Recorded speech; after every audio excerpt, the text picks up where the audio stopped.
Coucou tout le monde, j'espère que vous allez bien. Je suis trop contente de vous retrouver pour cette vidéo où je vais répondre à vos problèmes d'ado. Donc je vous ai demandé sur Instagram de me poser des questions, enfin de me poser vos problèmes ou vos petits tracas pour que je puisse vous aider en vidéo. Donc bien évidemment je vais cacher les noms avec des faux noms. Donc aucun nom sera divulgué, aucun compte Insta, rien du tout. C'est totalement anonyme, il n'y a que moi qui sais. Mais je ne le dirai à personne. Cette vidéo sera potentiellement un peu longue, du coup prenez un petit truc à manger, un petit truc à boire. J'ai pris du Fusti.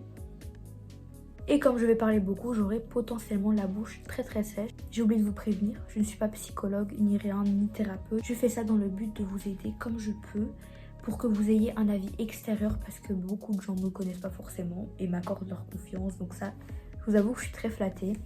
Mais vous inquiétez pas, vous pouvez me faire confiance. Posez-moi vos problèmes sur Instagram. Si j'y réponds pas dans cette vidéo, j'y répondrai celle de la semaine prochaine ou pas, celle de la prochaine. Enfin bref.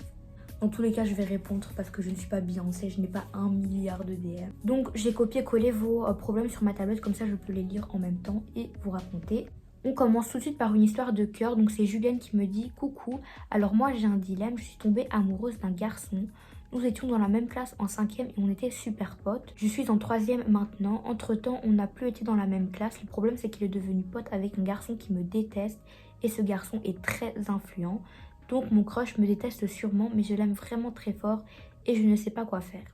J'ai aussi peur que s'il y a quelque chose entre nous, cela brise l'amitié qu'ils ont, lui et son pote. Est-ce que je dois essayer de tenter quelque chose, sachant qu'il me déteste peut-être, ou ne rien faire? Alors, évidemment que tu dois tenter quelque chose, mais essaie d'y aller mollo, à ton aise, sans te forcer.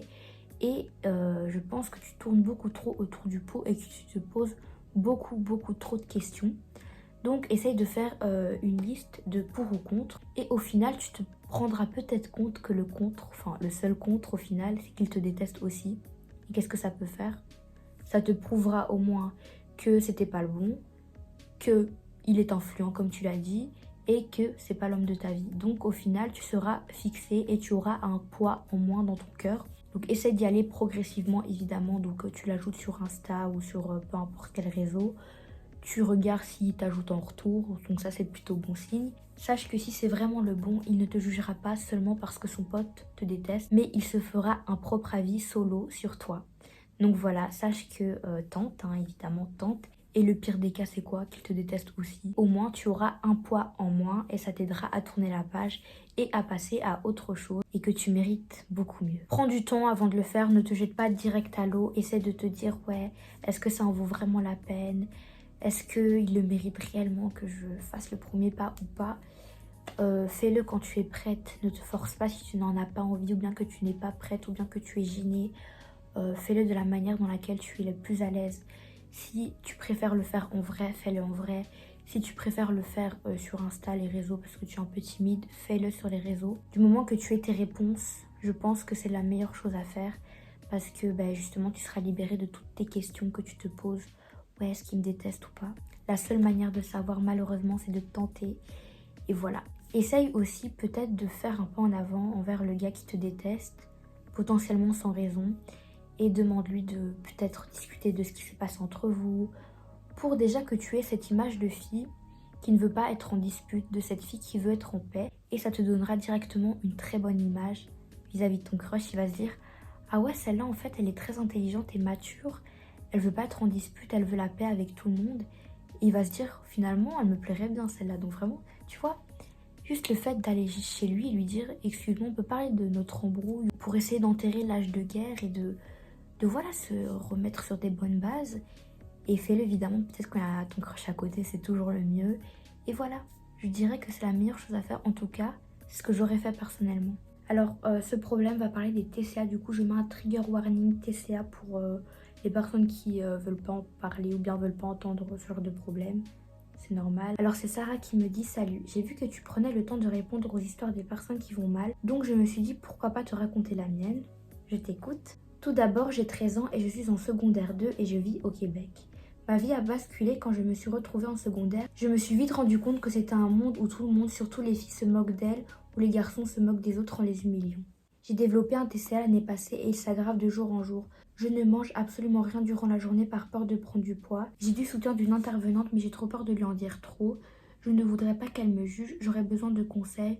Je te souhaite une belle journée et continue comme ça, tu aides énormément de gens. Merci beaucoup. Le fait déjà de ne pas manger, ça va plus te faire prendre du poids que en perdre. Parce que oui, peut-être tu vas avoir des résultats rapidement, mais tu vas vite reprendre par après. Je te dis pas ça pour du tout te faire manger ou quoi, parce que dire à une personne souffrant de TCA, ouais, mange, arrête de faire ça, mange, c'est la pire des choses à faire. Et je vais être là pour t'aider justement, te dire quoi faire. Donc, sache que c'est une très bonne initiative d'avoir pris le temps de consulter une intervenante pour t'aider. Du coup, fais-lui confiance et dis-lui tout ce que tu as sur le cœur, parce que je suis sûre qu'elle est capable de t'aider mieux que moi. Après, moi, ce que je te conseillerais de faire, déjà, je tiens juste à te prévenir. Sache qu'il y a des manières beaucoup plus saines pour perdre du poids. Je pense que tu es au courant. Perdre 8 kilos en une semaine, c'est impossible. Sauf si on se rend malade. Mais la vraie perte de poids, comme prise de masse, prend du temps. Plus elle prendra du temps, plus elle sera à longue durée. Ce sera juste bénéfique pour toi de faire un régime sain. Après, je sais pas quel physique tu as, je sais pas si tu es déjà très mince, si tu fais encore perdre du poids parce que tu te vois grosse alors que tu es mince. Enfin, je ne sais pas du tout. Évidemment, demande à ton intervenante comment je suis, est-ce que j'ai besoin de perdre un peu de poids. Et généralement, le fait de perdre un peu de poids n'est pas grave en soi, tant que c'est sain. Fais-toi des petites victoires, c'est-à-dire déjà 3 repas par jour minimum, c'est ce qu'il faut faire. Après, ne te force pas si tu n'en as pas envie. Mais essaye par exemple un jour, oui, tu manges ce que tu n'avais pas mangé hier. Tu pourras juste être fier de toi en mangeant par exemple un tout petit truc que tu n'as pas fait hier. Dis-toi que c'est juste des petites victoires qui vont t'aider à progresser et à sortir des TCA. Même si pour toi ça peut paraître rien, mais le fait de faire des efforts un tout petit peu chaque jour, sans te brusquer, sans te forcer, va t'aider. Et voilà, ton intervenante est là pour t'aider. Elle est plus dotée en capacité que moi. J'en suis convaincue. Donc, dis-lui tout. N'aie pas peur. Et voilà. Courage à toi. J'espère que ça ira. Et n'hésite pas à me donner plus d'informations sur toi, sur ton état psychologique et tout. Enfin, vraiment, viens en privé si jamais tu as envie de me parler ou quoi. Je suis sûre que tu arriveras à t'en sortir. Tu es très courageuse. Alors en fait cette année je suis rentrée en seconde avec ma meilleure pote dans un lycée autre que celui du secteur, mais dès la rentrée je me suis fait de nouvelles amies, notamment celle de ma chambre, et comme je suis interne, je me rapproche grave des filles de ma classe que j'apprécie beaucoup, mais j'ai peur d'être en train d'abandonner ma meilleure amie. En plus, pour être honnête, il y a des moments où je préfère être avec mes nouvelles amies, mais après il y a quand même des moments où j'apprécie rester avec ma meilleure amie, mais voilà. Alors là, on se retrouve dans une situation compliquée parce que toi-même tu ne sais pas si tu es tant attaché à ta meilleure amie que ce qu'elle l'est. Donc la première chose à savoir c'est est-ce que tu as réellement envie de faire des sorties avec elle ou bien tu te forces juste par habitude. Donc franchement pose-toi les bonnes questions et demande-toi si cette amitié est réellement réciproque. Parce que peut-être que ta meilleure amie pense que votre amour amical est réciproque alors que si ça se trouve tu l'aimes beaucoup moins qu'elle t'aime. C'est pas que c'est toxique parce qu'en soi tu lui fais rien de mal. Mais le mieux, c'est d'être honnête avec elle. Par exemple, si un jour elle te propose une sortie et qu'à la place tu vas aller voir tes autres amis, ne lui mens pas. Dis tout simplement, ouais désolé mais j'avais prévu un truc avec d'autres et tout. Par contre, ce que je trouverais intéressant, c'est de dire, ouais écoute, je vais sortir avec mes nouvelles copines, mais si tu veux tu peux venir. Est-ce que ça te dérangerait que ta meilleure amie fasse partie de ton groupe d'amis ou pas? Parce que peut-être qu'elle, elle dépend de toi, qu'elle n'a pas d'autres amis, donc essaye de l'intégrer, peut-être que ça te fera du bien parce que tu auras les deux et qu'au final tu te rendras compte que vous formez un bon groupe tout ensemble. J'ai rencontré un mec en vacances, on était assez proches, on a passé des moments graves bien, mais le truc c'est qu'on habite loin puisqu'on était des potes de vacances, on se parle sur Insta et tout, et au début je me disais qu'il était ce que je recherchais chez un mec, et puis au fur et à mesure j'avais l'impression que lui aussi s'intéressait à moi et j'ai commencé à perdre mes sentiments comme si j'avais peur d'un truc et ça a fait que je m'intéresse plus à lui. Ou peut-être que la distance fait que j'arrive pas à développer des sentiments et j'ai l'impression que ça me le fait beaucoup avec beaucoup de mecs, même ceux qui ne sont pas à distance. Voilà, j'aimerais ton avis et je pensais aller voir quelqu'un du genre un psy pour en parler et qu'elle trouve vraiment l'origine du problème. Merci. Alors l'idée du psy est géniale hein, quand on a des problèmes. C'est chez un psy qu'il faut se diriger. Mais je vais quand même te donner mon idée sur ce que tu as parce que c'est pas anodin. Je pense que beaucoup de personnes ont ça. En fait, tu te brusques. En fin de compte, tu n'as juste pas trouvé la bonne personne et c'est normal. Tu es toute jeune. Tu as encore toute la vie devant toi pour tomber amoureuse, pour trouver le bon. Et tu dois pas prendre un mec juste parce que tu penses que c'est ce que tu recherches, alors qu'au final, il n'y a pas ce truc, il n'y a pas ce sentiment d'amour et c'est normal. Les sentiments, c'est très compliqué à avoir. Tomber amoureux, c'est compliqué. On tombe pas amoureux de n'importe qui, tu vois. Et si tu n'as pas eu ce truc avec les mecs avec qui tu as parlé, ce n'est pas grave. Tu as essayé, ça n'a pas marché, tu te forces pas, c'est tout. Mais effectivement, essaye d'aller chez un psy pour parler de l'origine du problème. Parce que tu m'en as pas parlé, mais peut-être que tu as eu des traumas avec les garçons dans ton passé ou quelque chose comme ça. Donc voilà, laisse-toi le temps déjà d'être à l'aise avec toi, de t'aimer suffisamment pour aimer quelqu'un, c'est super important évidemment. Tu n'es juste pas prête peut-être à entamer une relation amoureuse et c'est normal, tu es jeune, tu as encore la vie devant toi pour tomber amoureuse, pour trouver le bon. Tu trouveras la bonne personne même si ça prendra du temps. Ça peut être dans 2 semaines, dans 3 ans, dans 8 ans, peu importe. Non, on ne peut pas tomber sur la bonne personne directement. Moi, ce n'est pas du tout grave si tu rencontres quelqu'un qui au final ne te plaît pas, même si tu pensais au début que c'est tout ce que tu recherchais. Ça arrive à beaucoup de gens et c'est normal. Ça s'appelle tout simplement ne pas avoir envie, ne pas être prêt. Il n'y a pas de raison, c'est tes sentiments. Tu peux pas te forcer à avoir des sentiments pour quelqu'un si au fond de toi t'en as pas, tu vois. Donc voilà, te prends juste pas la tête et va voir un psy évidemment si tu penses ou si tu le ressens que tu en as besoin pour vider tes émotions, parler d'un truc beaucoup plus privé que tu ne m'as pas dit, quelque chose comme ça, voilà. Courage à toi et tu me diras quoi. Je me permets de faire une petite pause Fusty parce que j'ai la bouche extrêmement sèche, je fais que parler. Et sachez que tout ce que vous voyez là, c'est du montage parce qu'en vrai, je pense que j'ai parlé pendant 2 heures parce que ça prend beaucoup de temps à bien dire les termes et tout. C'est ma première vidéo où je réponds à vos problèmes, donc j'ai peur de dire une gaffe ou quoi. Donc vraiment, je limite mes mots et je fais vraiment attention à ce que je dis. Des fois, je peux dire des gaffes, du coup, je dois couper au montage. Enfin bref, enfin pas des gaffes, mais vous voyez, je suis trop à l'aise. Ouais, je parle comme si vous étiez mes amis, alors que je dois un peu plus peser mes mots, je pense. Et vous m'avez compris. On peut reprendre. Je sais que je suis belle, mais je trouve pas. Mais c'est sûr que certains se reconnaîtront. J'arrive pas du tout à avoir confiance en moi. J'arrive plus à me concentrer en cours. Je m'endors, etc. Je vais hyper bien en dehors de ça. Tout va bien dans ma vie. Mais je peux plus continuer de me comparer autant aux gens. Je sais plus quoi faire. Je me gâche la vie alors que je sais que c'est moi qui ai un problème de penser comme ça. Je pense que tu as effectivement un manque de confiance en toi. Ce n'est rien. Ce n'est pas grave. Je veux dire par là, la confiance en soi, ça se travaille. Et d'ailleurs, j'ai fait une vidéo sur ça, je sais pas si tu l'as vue. C'est ma 2e vidéo YouTube, donc n'hésite pas à la voir. Elle t'aidera beaucoup parce que je parle énormément du fait de se comparer aux gens.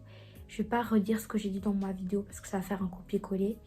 Donc n'hésite pas à aller la voir. Je vais reprendre les éléments qui me semblent importants pour t'aider. Ce que tu dois faire, c'est prendre du temps pour toi, de faire les choses qui te rendent heureuse, de t'entourer de personnes bienveillantes, comme je l'ai dit. Essaye de trouver des petites solutions pour aller mieux et je pense que tu es la seule personne qui peut le savoir. Les petites choses avec qui tu aimes passer du temps, tu vois, tout ce genre de choses qui t'oublient ce que tu ressens de mal. Ça va plus te faire passer des bons moments que des mauvais, ça c'est sûr. La confiance en soi, ça se travaille. Va voir ma vidéo, elle va beaucoup t'aider et surtout, prends du temps, beaucoup de temps pour toi. N'oublie jamais que tu es la seule personne dont tu as réellement besoin. Les autres, après, d'abord toi, puis les autres, d'accord? Ta santé mentale avant tout. Si tu ne te sens pas capable d'aller à l'école parce que tu sens que ça va pas, que tu es vraiment mal, n'y va pas. Reste quelques jours chez toi, consulte un psychologue. Je sais que c'est une personne avec qui tu pourras échanger, qui va te donner des meilleurs conseils. Et voilà, vraiment n'hésite pas à voilà, trouver de l'aide autour de toi parce que je suis sûre que tu y arriveras. Courage, sache que tu es magnifique, tu me diras des nouvelles. Et voilà, ça va faire 2 ans que je suis en couple avec un garçon. Il est totalement adorable aux petits soins, etc. Mais ma mère ne l'aime pas car il n'est pas à son goût physiquement. Donc elle a un comportement négatif envers moi, le rabaisse et étant donné qu'on pense emménager ensemble, normalement l'année prochaine car il sera majeur et moi j'aurai 19-20 ans, elle fait exprès de vouloir me faire peur à dire qu'il va me battre, je serai la bonne à la maison, etc.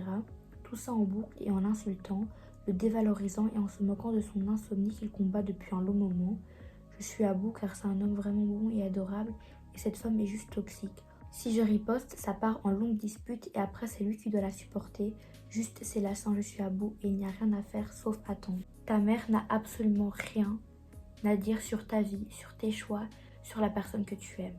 C'est toi qui choisis, tu en as envie, tu emménageras avec lui et elle n'a rien à dire. Je trouve ça complètement bête qu'elle ne l'aime pas juste par son physique. Le plus important, c'est qu'il te plaît physiquement. Faire tout un plat juste parce que elle ne le trouve pas beau physiquement, c'est quand même absurde. Et je vais l'avouer, c'est un comportement extrêmement toxique. Parce que si elle tenait vraiment à toi, elle serait heureuse que tu aies trouvé le bon. De ce que tu m'as dit, ça a l'air d'être un sucre.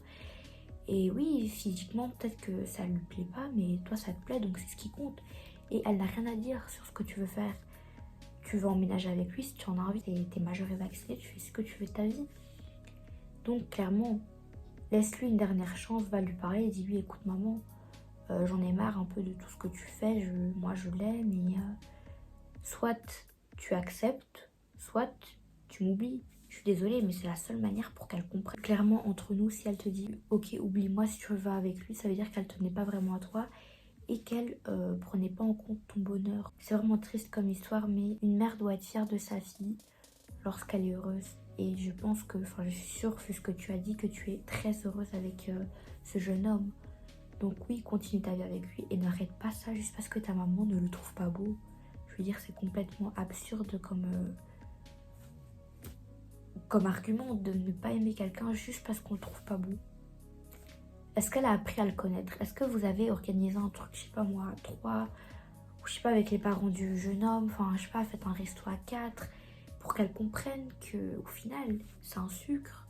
On ne choisit clairement pas son physique et il faut lui faire comprendre que, ouais, un physique, c'est un physique, c'est rien, ça ne détermine pas comment une personne est. Et le fait de dire oui, va te battre, je ne comprends pas d'où elle sort cet argument. Enfin bref, laisse-lui une chance, dis-lui, écoute maman, soit tu acceptes le fait que j'aime celui-là et que je l'ai choisi, ou bien tu m'oublies. Et voilà, là tu verras, tu détermineras par toi-même si elle tient vraiment à toi ou pas. Et sache que tu as tout mon soutien, parce que c'est vraiment une situation compliquée.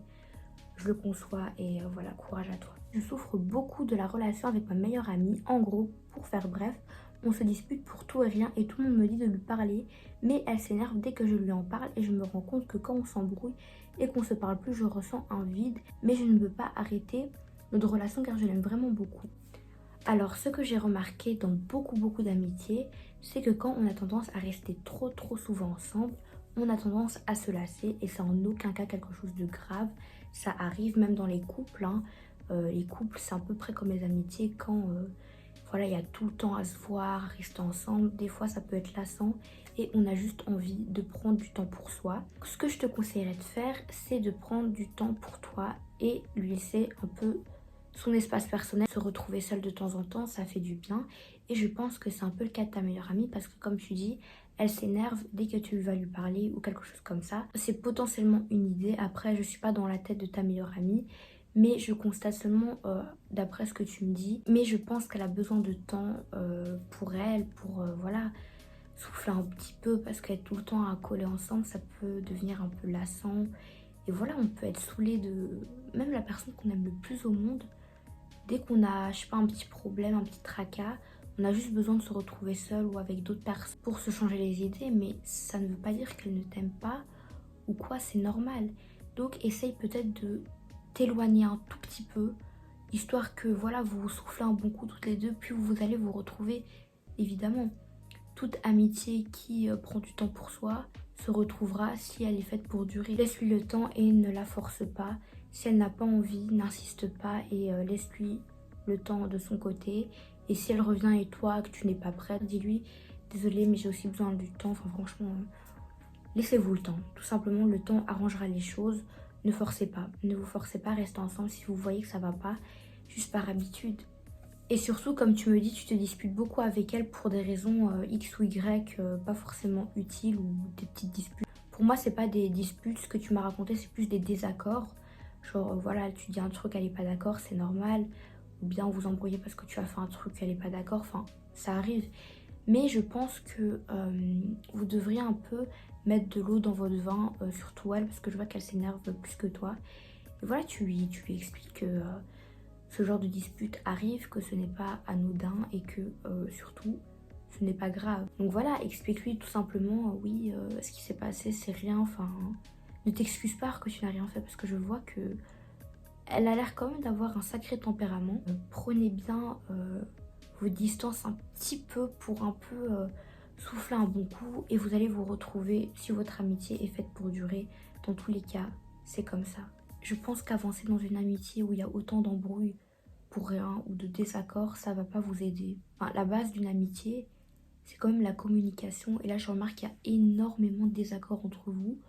Donc ouais, je pense que le mieux, c'est d'un peu lâcher prise entre vous et vous retrouver quand tout ira le mieux. Essaye de traîner un peu avec des gens avec qui tu t'embrouilles pas trop et qui te font rire, etc. Voilà.